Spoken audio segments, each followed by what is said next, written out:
Hello students, कैसे हैं आप सभी लोग। आशा करता हूँगा कि आप सभी लोग अच्छे होंगे।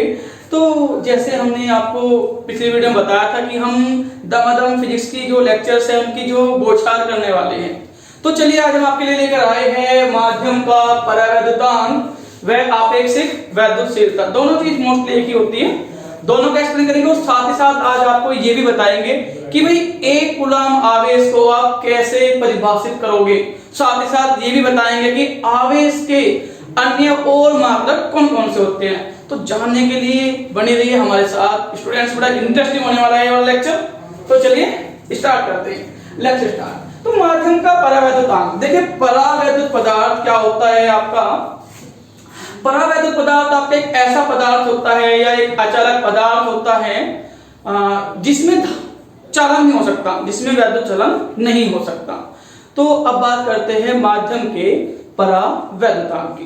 देखिए स्टूडेंट्स, एक होती है वैद्युतशीलता, और वैद्युतशीलता हमें ये बताती है कि किसी माध्यम में वैद्युत क्षेत्र चलने के लिए कितना क्या है, अपने आप को अच्छा महसूस करता है, मतलब कितना शीलवान है। ठीक है, वही चीज क्या है आपकी जो है हम बताएंगे आपको। पहले आप परिभाषा देख लीजिए। तो किसी माध्यम की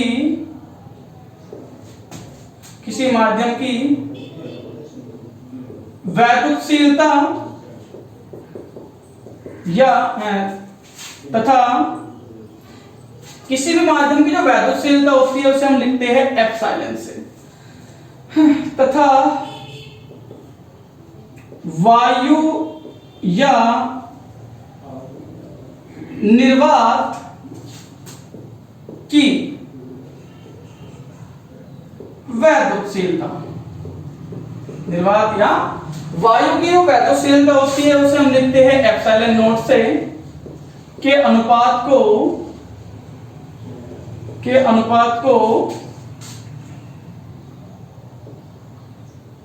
उस माध्यम का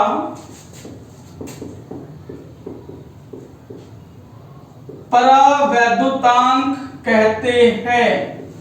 क्या कहते हैं स्टूडेंट्स?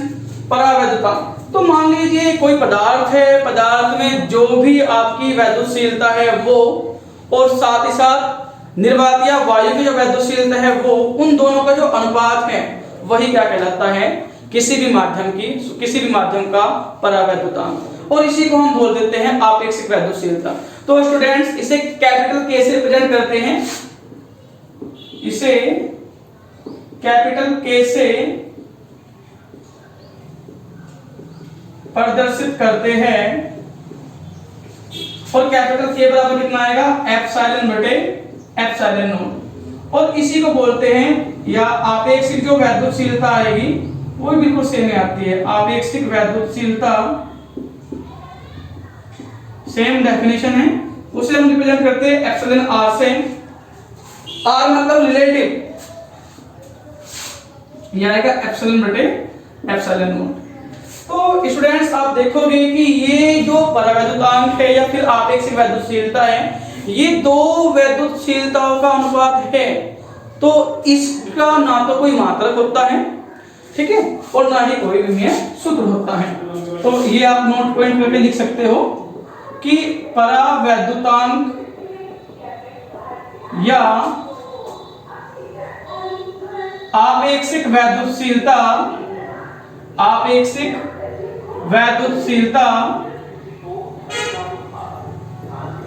विमाहीन राशि है, विमाहीन राशि है, तथा इसका कोई मात्रक नहीं होता, इसका कोई मात्रक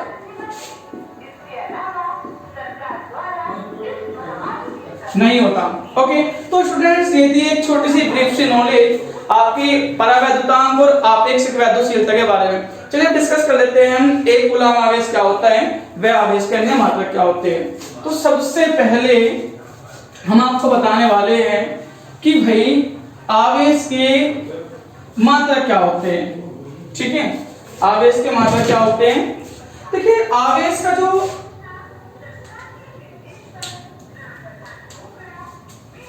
आवेश के जो मात्रक होते हैं, आवेश के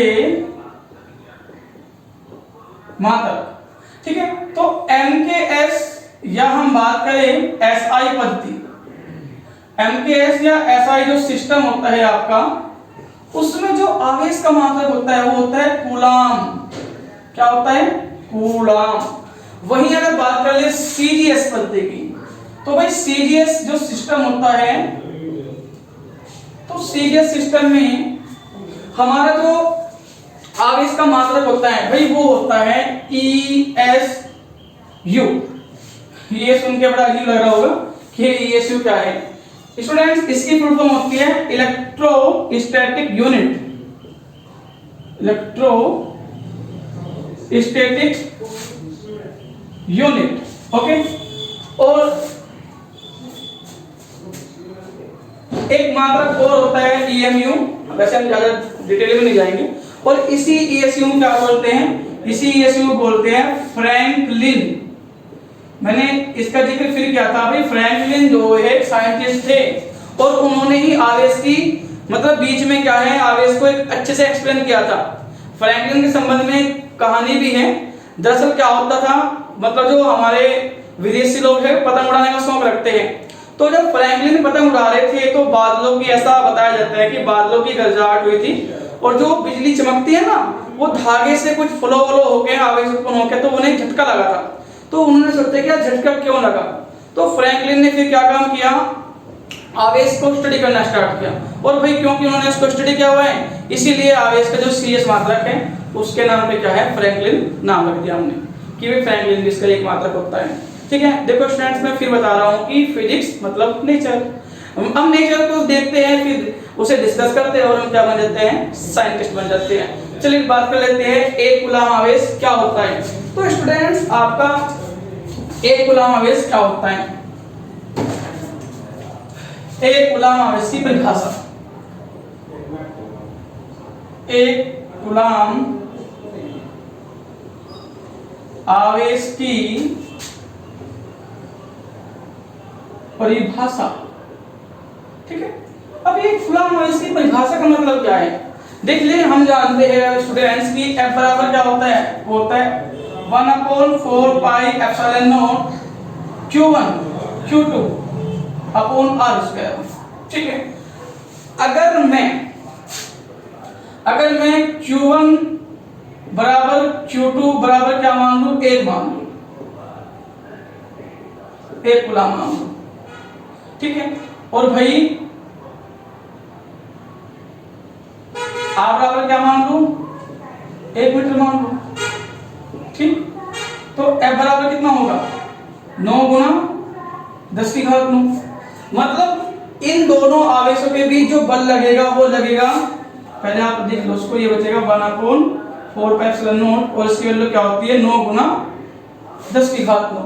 मतलब अगर मैं ये कंडीशंस मान लेता हूं तो दोनों ही आवेशों के बीच कितना बल लग जाएगा, 9 गुना 10 की घात 9 न्यूटन। तो यहीं से इसकी जो परिभाषा है वो निकल कर आएगी। क्या निकल कर आएगी, मैं आपको पहले परिभाषा लिख लेता हूं फिर आपको समझाऊंगा कि भाई अतः एक कूलाम आवेश,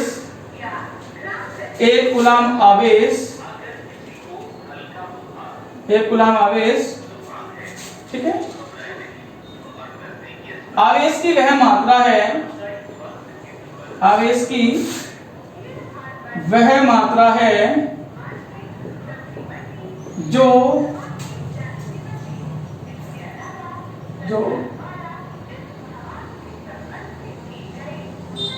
अपने, या आप ऐसे लिख सकते हो, एक कूलाम आवेश की वह मात्रा है जो निर्वात या वायु में 1 मीटर, आर की वैल्यू कितनी मानी हुई है, 1 मीटर, जो वायु निर्वात या वायु में 1 मीटर दूरी पर रखे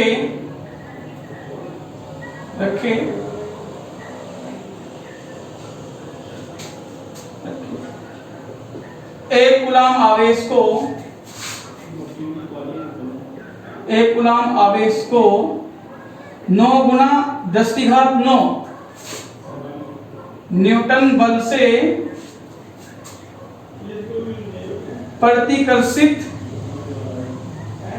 प्रतिकर्षित या आकर्षित करती है। ठीक है भाई। तो एक कूलम आवेश क्या है? आवेश की वह मात्रा है जो दीर्घवृत्त या वायु में रखे 1 मीटर की जो दूरी पर एक कूलम आवेश रखा हुआ है उसे कितने बल से भाई? 9 गुना 10⁹ न्यूटन बल से या तो करेगी आकर्षित या करेगी प्रतिकर्षित। वो डिपेंड करता है आवेश के चिन्हों पे। तो स्टूडेंट्स, ये थी हमारी एक शॉर्ट वीडियो जिसमें हमने आपको बताया कि परावर्तन, आवेश के मात्रक और एक कूलम आवेश क्या होता है। तो बने रहिए हमारे चैनल के साथ। और स्टूडेंट्स, आपको एक बात बताऊं, चैनल को सब्सक्राइब कर लीजिए, आपके लिए फायदा रहेगा।